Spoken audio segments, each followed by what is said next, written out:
Hi guys, this is the VCAA Maths Methods CAS 34 2014 exam 2 multiple choice questions, and these are just my own solutions. They're not official in any way, shape or form. Okay, question 1. The point P, x is 4 and y is minus 3, lies on the graph of a function f. The graph of f is translated 4 units vertically up and then reflected in the y-axis. The coordinates of the final image of P are.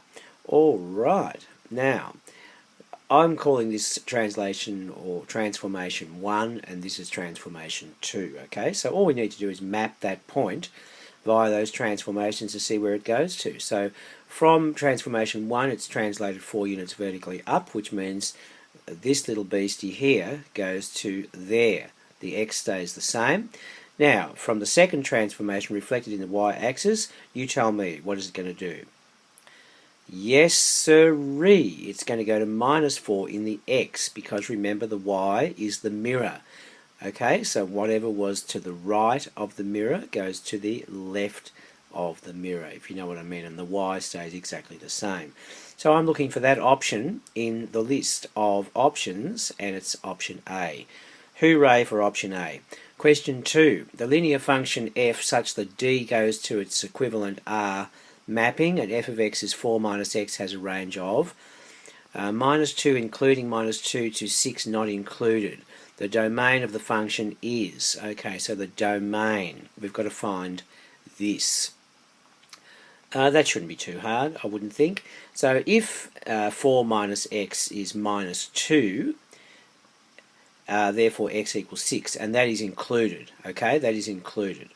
If, on the other hand, 4 minus x is 6, which wasn't included, therefore x would be minus 2, not included. So therefore I'm looking for from minus 2 not included up to 6, which is included. Now, is that somewhere? It is. D for you and me. That's great, isn't it? That's question 2. These aren't too hard so far, are they? No. So the area of the region enclosed by the graph of y equals that thing and the x-axis, so that's an area question. Well, you've got to get a bit of a handle on what this graph is doing before you can start answering these questions, guys. The graph and the x-axis. Alright, so that's what I make the graph out to be. It's a right way up cubic. It goes through the origin, minus 2 and plus 4. So I've got to work out the appropriate area, this area combined with that area. So what I'm doing is I'm saying the area is the integral of y with respect to x from minus 2 to 0, which will be positive, plus the absolute value of the integral of y with respect to x from 0 to 4, which in and of itself would be negative. So I'm putting the modulus signs there to make that positive. Do you understand that? Yes? Alright, good.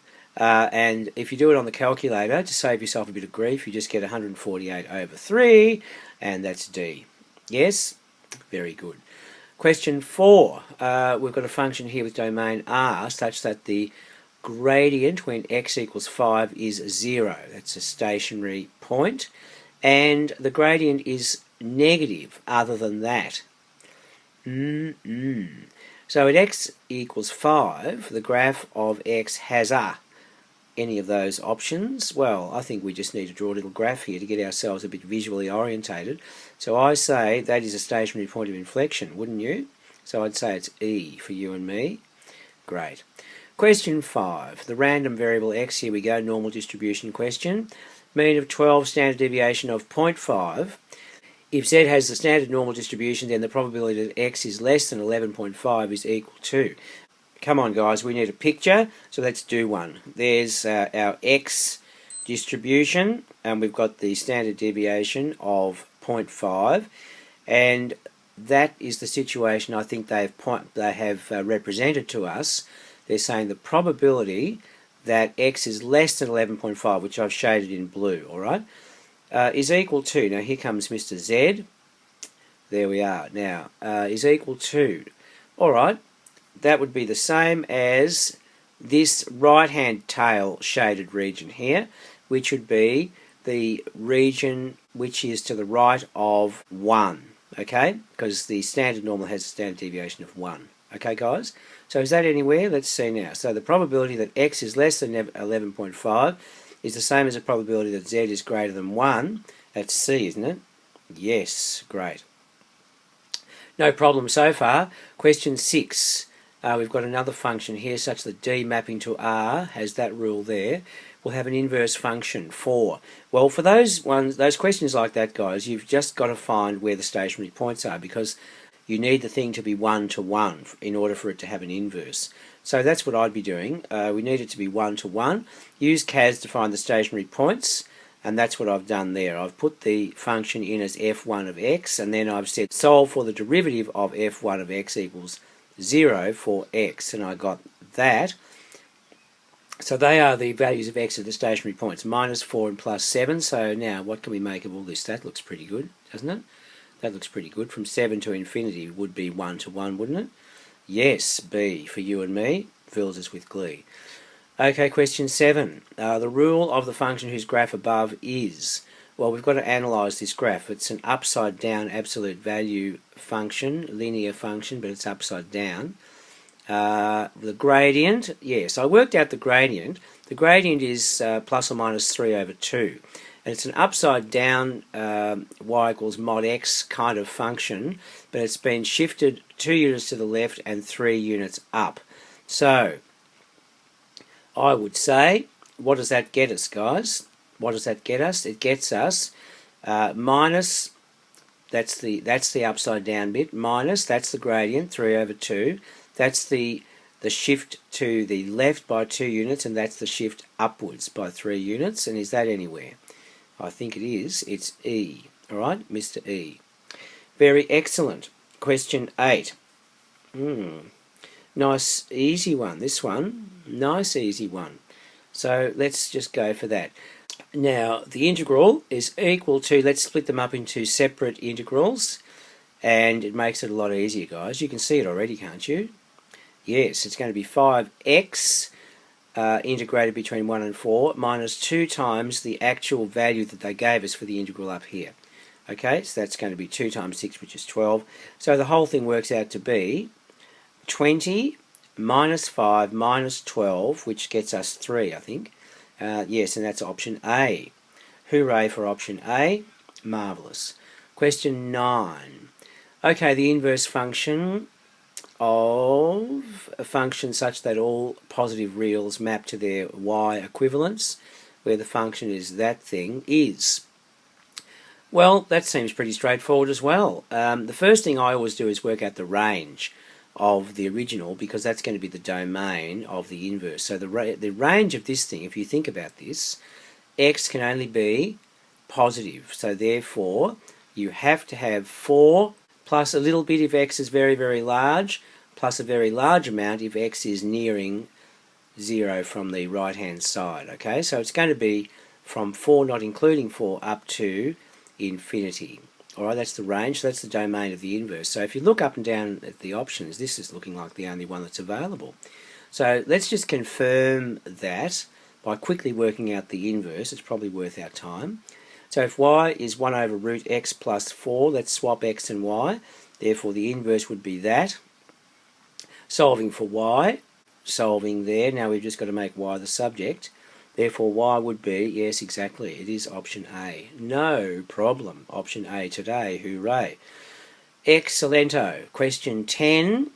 Which of the following functions satisfies the functional equation, oh goody, f of x equals x for every real number x. Now, I tell you what, guys, I noticed with my beady little eyes that it is also true that for inverse functions, f to the minus 1 of f of x equals x. That's true for all inverse functions, alright? So therefore, I looked at that and I thought, goodness.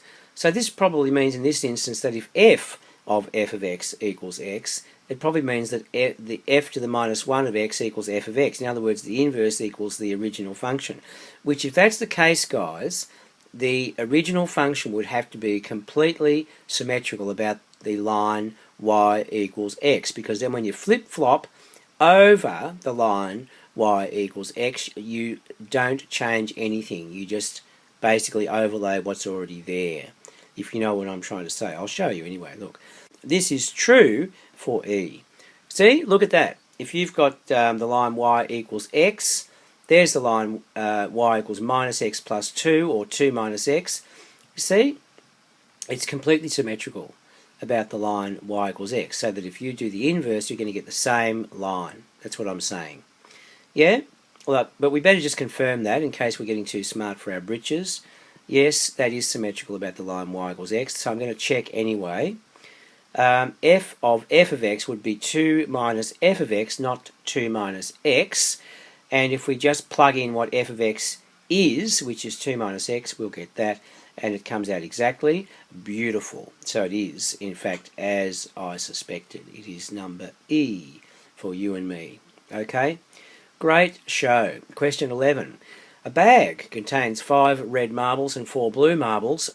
2 marbles are drawn from the bag without replacement. Okay, so that's not binomial. It's without replacement, guys. The results are recorded. The probability that the marbles are different colours is... Alright, well I say that the only way you can get different colours is drawing red and then blue, or blue and then red. So if we work out the probability of each of those and then add them up, we'd be laughing. So red to blue would be 5 reds out of a total of 9 in the bag, and for the second draw we've got all of the 4 blue but only out of a total of 8. So that gets us 5/18ths, yes? Now it's exactly the same result for blue to red, although the fractions appear slightly differently. They're all the same numbers and it's all multiplied together anyway, so it comes out the same. It's 5/18, therefore the probability, the combined probability, will be 10/18 or 5/9, which is E. Marvellous, marvellous, yes? Question 12 now. The transformation where this xy plane maps to this xy plane with rule of this beast maps the line with equation x minus 2y equals 3 onto the line with equation da-da-da-da. Okay. So this is our starting untransformed equation, and we've got to work out what this thing transforms it to.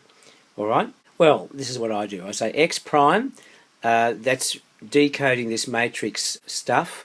So x prime equals minus x plus no y plus 1, which is what this says, okay? And we're saying that y prime is no x plus 2y minus 2, doesn't it? Okay, so that's our key to everything. As I call it, that's the key to everything. What I'm going to do, ladies and gentlemen, is I'm going to make x and y the subject of that, and I'm going to plug those equations for x and y, substitute them into here, okay, and then I'll get my transformed equation. I'll show you. Okay, that's x made the subject of the first one, and that's y made the subject of the second one, and I'm going to sub for x and y into my original untransformed equation using this for my substitution, alright, and see how we go. Therefore, minus x prime plus 1 minus 2y, which is 2 times this beast, which just gets us that bit of it without the half out the front, equals 3. Now, if we just reorganise that a little bit, we're going to get minus x prime minus y prime minus 1 equals 3. Therefore, minus x prime minus y prime equals 4. And I think that's up there somewhere. Yes, it's option C for you and me. Okay, now I'll continue this on in another video so this doesn't get too long and boring. Okay, thanks for listening and we'll see you soon.